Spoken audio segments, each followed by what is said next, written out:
Welcome to the T2 Hubcast.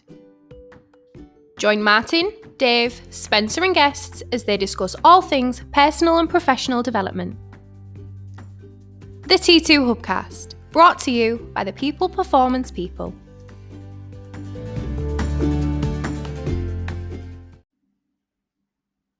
So welcome back to the T2 Hub with me, Martin Johnson. I'm delighted today because I've got a special guest, Sir Dave Brailsford. Welcome, Dave. Thank you very much. Dave and I have been in a meeting all day. We've been hatching a plan and discussing all things leadership and cultures. And I thought, I cannot have you here without dragging you onto the podcast and without also recording the podcast in the form of a video. We've got some works going on outside. Ignore them. I'm sure you won't hear them, and we're going to plow through it anyway. So, Dave, first of all, welcome. We've spent the best part of 5 hours together. How have you found your day with us so far? Yeah, great, actually. I went out for a bit of a run this morning, first time in Hull, I think, and got a bit of a sea breeze to get me going, but it was great to come here. As you know, I listen to a lot of podcasts, and not general podcasts where I think I can learn something. And about a year and a half ago, 2 years ago, I came across the T2 Hubcast and podcasts, and I was intrigued. I listened, and then I listened to another, and listened to another, listened to another, and I think I really, really like the work that you guys are doing. So reached out, obviously, and got in touch because I think, in my 20-odd years of trying to survive in the sports world, you realise pretty quick that you can't actually do the thing that you're going to get judged about. I can't win a bike race. It's not me, it's somebody else. But I'm going to get judged on that other person's performance, as many of us do. So I better get pretty smart at trying to think about how do you create an environment where human beings can be the best version of themselves, perform optimally, and how do we create that, on a consistent basis? So that's kind of, if you like, what's led us here. I guess. And it was amazing, I've got to admit. Even having spent the day with you in person, we've had several virtual calls in the pandemic, as everybody does.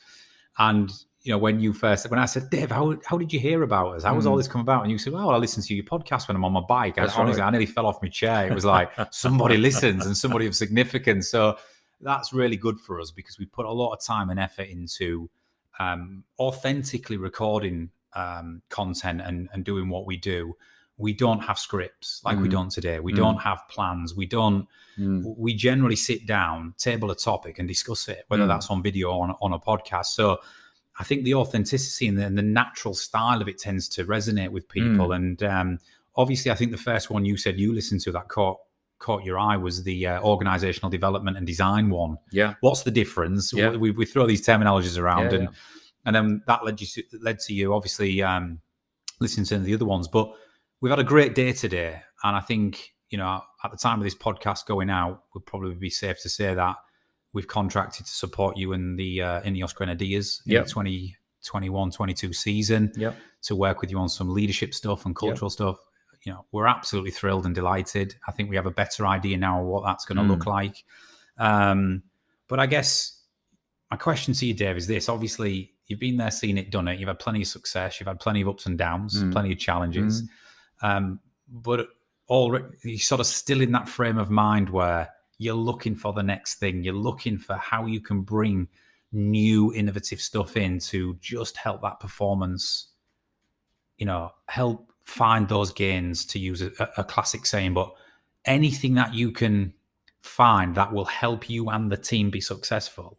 Even now, you're still looking for that, despite everything that's gone before. I mean, is that just the way you're wired, or is it the way you're brought up, or what is that in you? No, really. I think once you embark on a career in elite sport, that it's an ever evolving kind of area to be in. And I think maybe like all of us, I see myself kind of at the analogy of I'm on a treadmill, and it's going pretty fast.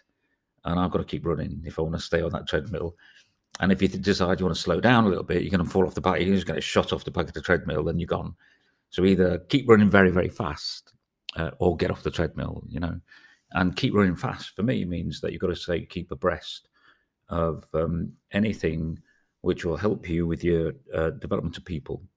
And that in every sport there's a technical aspect, there's a tactical aspect, there's there's the side of sport which is man-made, or all about tactics, etc. But fundamentally, sport is about human beings, and how they perform, how do you get the best out of them, how do you perform in when you're putting yourself in a state of real, or an environment of real anxiety, and how do you manage that? So for me, it's a bit like raising kids in many respects. Your parental style with one child might be fantastic and it might get a great result. But if you use the same parental style with a second child, it might have a totally different outcome. So you've got to adapt. And of course, parenting over time changes. You're not parenting the same way as you are with a 2-year-old as you are with a 20-year-old. And it's the same in our business, same in our game. And you've got to constantly be willing to keep abreast of new developments, latest developments. And it seems like anything else, it goes through, ebbs and flows. It goes through ups and downs. And you can find, certainly culturally, a time when things come together. You've got a good cultural dynamic. You've got a strong culture, strong cultural leadership. People understand what the culture is and they buy into it. And of course, over time, then they thrive in that culture and they perform. And then that comes to an end. There's a life cycle to it. And you've got to build another one. And you've got to start again. And I guess that's what we're doing. One of the things we're finding at the minute, working with organisations from all industries and different backgrounds, is this generational shift as well. And I don't know if you're seeing this in sport, but you've probably, I'm not going to make you feel old, Dave, but you've probably coached sports people now of possibly 3 generations, maybe 4 generations, definitely 3 generations. Do you see a shift in the mindset? Because, we've had Generation X, now we've had millennials, now we're experiencing Generation Z come through, the young, late teens, early 20s people, and they've been brought up in different environments with different parenting styles, with the digital industrial revolution, certainly the last 10, 15 years. Are you seeing that manifest different in the way you've got to deal with those sports people depending on generational shift? Is that certainly happening, or is it still completely, in your opinion, just down to the individual? No, I think you've got to adapt, and if you listen and watch, all the different generations you've just described, it's hard not to hear about that. So we're all going to be aware of that, and if you look a little bit, then you're going to find out some of the attributes of those generations, how best to approach them, and what might give you a greater chance of success. And I've coached through an era where there was very little mobile phone use, and all of a sudden, everything, social, mobiles, the way people interact, the influence that social media and the internet has on people and their behaviours has changed massively. But you've got to engage with it. I think that's the thing. Knowledge in itself isn't enough. So being aware of something as a leader is not enough. You've got to take that knowledge, you've got to learn about it, and you think, well, how am I going to translate this into something which is meaningful? And in the end, as most things, knowledge is important, but it's the application of that knowledge and the final kind of executable step, if you like, the really little things that make a difference in the end to somebody, which is where the real kind of the real challenge lies. And you only need, can have the whole chain in place of knowledge and great delivery to start with, but all you need is one loose link in that chain, to use a cycling analogy, and it all falls down. And I think that's what we see. It's very difficult to apply science. It's the application of science. It's the application of psychology. It's the application of leadership knowledge. It's the application of education, which in the end brings you the results. And that's about effort, I think. Yeah. And that's what we have to do. We spoke about it today, Dave, and I was drawing on the whiteboard to you and talking about this chasm at the minute between driving accountability and performance.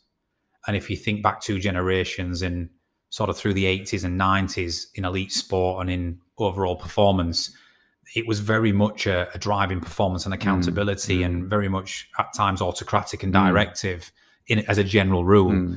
And then we fast forward through a generation or so to today, and it's very much, the world has changed, and leadership styles have changed, and the way people receive communication has changed, and obviously we want to be compassionate and empathetic and cater for human beings as well, right? But there is a chasm, and we talked about it today, between, do great leaders find that balance between driving accountability and results, and being very clear on non-negotiables and expectations, and engaging people and being compassionate and empathetic? Is that the way forward, do you find? If you're too stacked in one direction, if you're too empathetic and about rapport and you become more of a friend, and if you're too driven by big stick and results and output, you become a little bit of a dictator and a bit autocratic. Does the balance lie in a leader's ability now, even in a sporting context, to try and balance the two? What do you think? Well, I think in any situation, I think you're right, absolutely, 100% right. And nothing's static. So I don't think we stay in the same consistent, level of requirements from a leadership point of view. Things are changing all the time, and you have to read it, and you have to make the effort to read it. And I think then you try and adapt your own style. And if you as a leader having a difficult moment, or it's an intense period, because we're all the same. We all have moments where it's going well and all moments where it's not going so well. And how you're responding in those situations will determine your impact as a leader on others. And so when things aren't going well, you need to have probably the opposite response to what you're feeling in order to support other people in that same environment. And that's not easy. And sometimes I think we do it well, and sometimes we don't do it so well. But I think in general, being able to stop and reflect and think about, what impact am I having on this group? Have I got insight into manage myself? Am I managing my own behavior? Am I managing, how my level of support or intensity, whatever else it may be? I think that's fundamental as a first step. It's the look in the mirror analogy, isn't it? To manage other people. I'm laughing because what's really struck me today, Dave, having spent the day with you, is this. Obviously, the more success you have and the more longevity you have in an arena or in a sporting context, the more people sort of remember the successes and, hail the genius and all the rest of it. However, you spent the entire day talking to me today about all the times you got it wrong, and being quite open and almost like, and I said this, and then I had to check myself, and then what I really got wrong. And when I think back to those days when I was doing this, and I was quite struck by that. But I think it's sort of saying that no matter what success you get, it's like you've got this constant mirror up going, but what did I get wrong? Yeah, absolutely. Is that? I mean, I'm saying that that's the case, but is that generally the case with you? I think so. I think you've got some sort of non-negotiables for yourself. If you want people to achieve the best or be the best that they can be, then you have to, create a bit of ambition around the place and bring a bit of energy and make sure there's an enthusiasm backed up by a good plan. This is how I can actually break it down and achieve that. And but self-reflection is pretty important. And I think if you want to be the best you can be, then you're going to have to try things that you may not have tried before, and you've got to push. You've got to push. You can't just we're not talking about sort of sitting in a comfort zone and being mediocre. We're talking about trying to be the best you can be. And you can't be the best you can be without really pushing to the limit. When you push to the limit, sometimes it's going to work really well, and at other times it's not going to work so well. But as long as you can get insight, or have good people around and catch that pretty quick and self-correct. And I think, over the years, been very lucky to work with various people and who've got a very keen, good, Steve Peters in psychiatry, obviously. I listen to a lot of things. And that's why I'm engaged with you guys, because it causes you to self-reflect. There's no getting away from the fact that you have to look at yourself in a mirror constantly and engage with that. And the moment you stop and you take it for granted, then you're in trouble, I think. Yeah, and I think that manifests in you, because you were saying today that, let's say, for example, you win X amount of gold medals at the Olympics, or you win the Tour de France. You were saying today about in you're very quickly to put that to bed. It's not. I'm not dining out on that. I'm going to put that to bed, and it's like, right, next season I need to win. Whereas the temptation for a lot of humans would be go, I've won the Tour de France. That's me made, right? I can dine out on that for at least 10 years. But you were saying about this constant not celebrating it for too long, putting it to bed, right, moving on, what next? And I guess that then fuels this never-ending cycle of going, well, looking for more. How do we be better? What can we bring in? What we're not doing so well. So I think that's just probably a trait in you, isn't it? That, I mean, do you ever guess allow so. yourself just to sit there and go, yeah, that was good? Or does it, no? I wish I could, actually. I really do. I would like to down out on it, but it's just not how I'm wired. You know, I think it feels to me that there was a couple of things, really. I think if you lead a team of young people wanting to be the best that they can be, then, you know, you've got some serious responsibility there.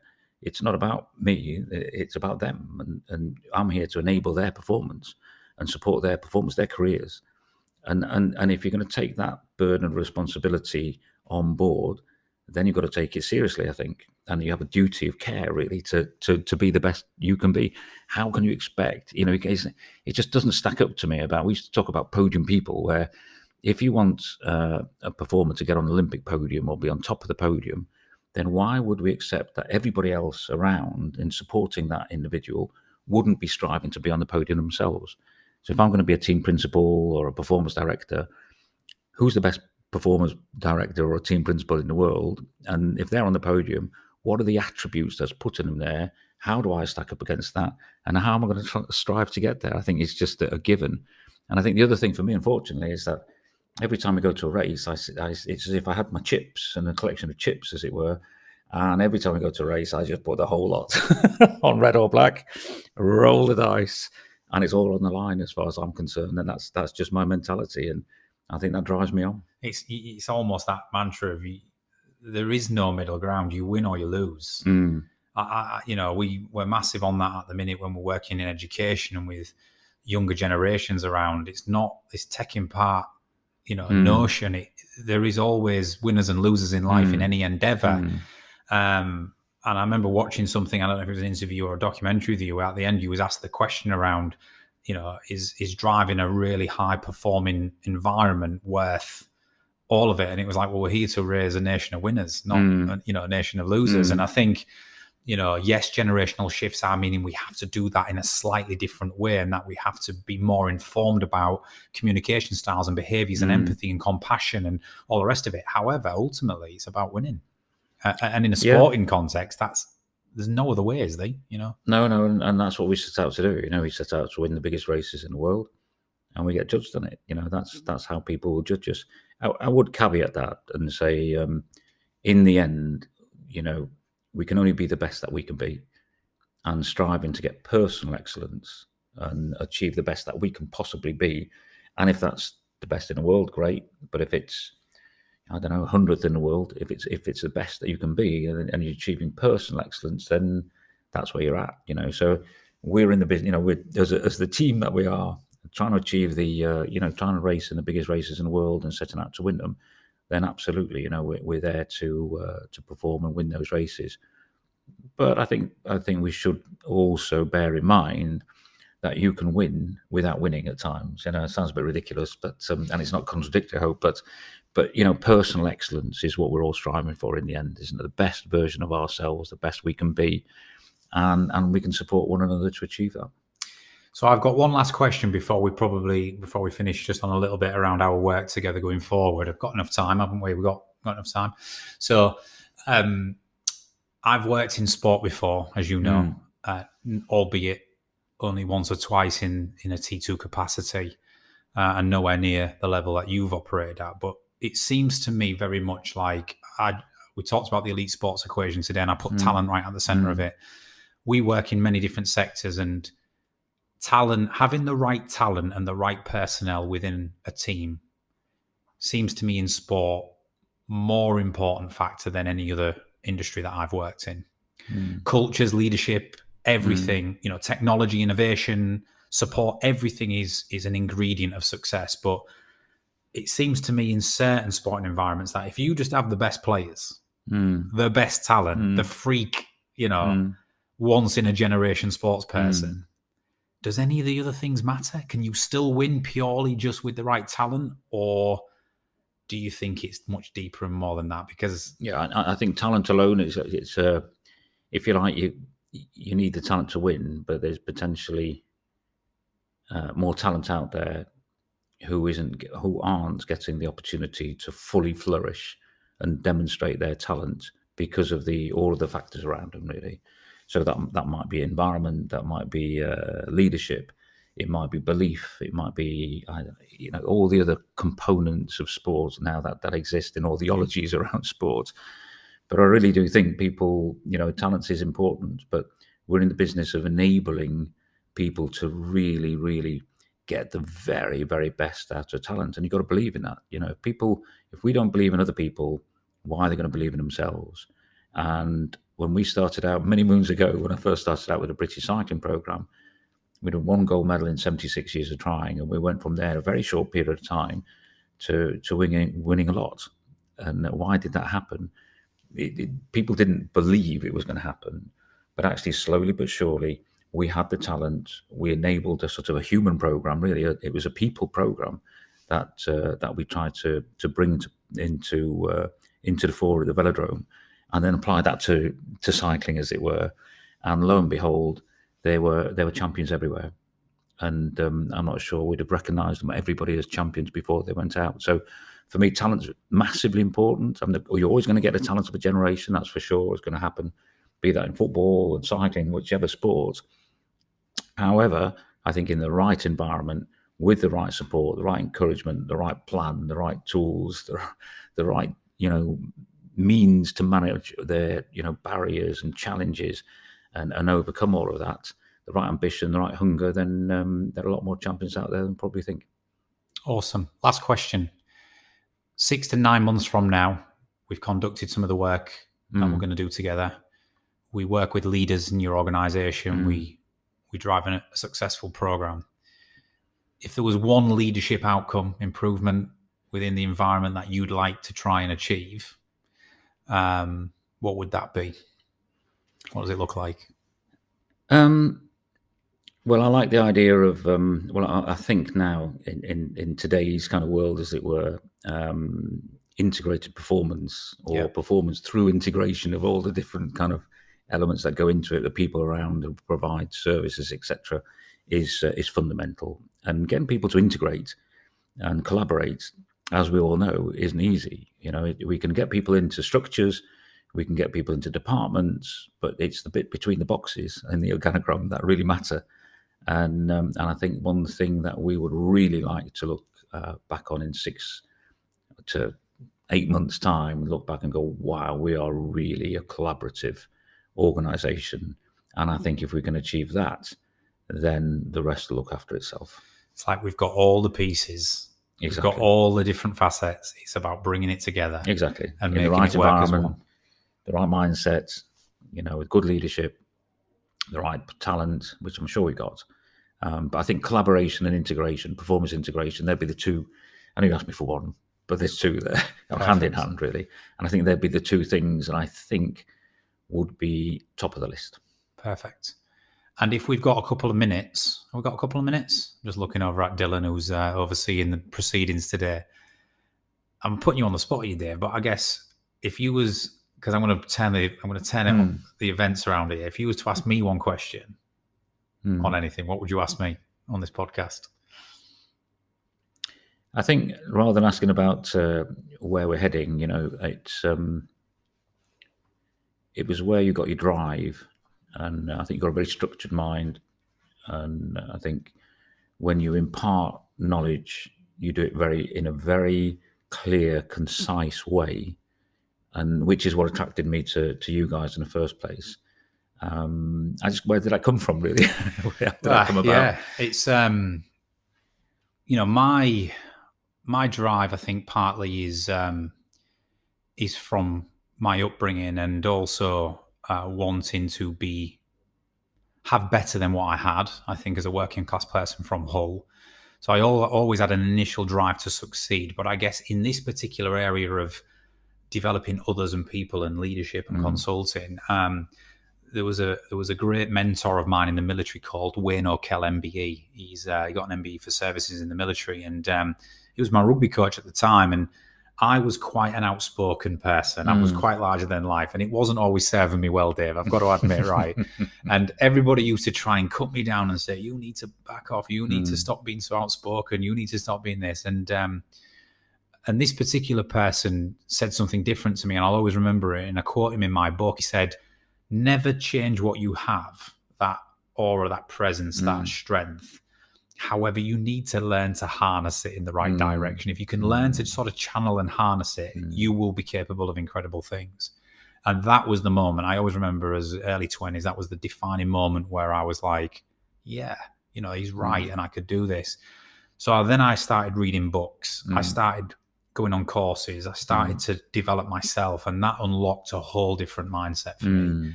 And that's where I started to harness and channel what I had into work, career, consulting, etc. And the rest is history. So I think the drive was in me from childhood and wanting to do well in life. But I think the defining changing moment for me was when the first person ever said to me, don't change. I'm not going to clip your wings, but you definitely need to learn to make it serve you well and stop getting you in the shit all the time. And I just remembered that as a piece of coaching to me that was incredibly empowering and liberating. And I thought, if I can do that for other people, wouldn't that be something? Brilliant. That's sort of where it comes from. Right then.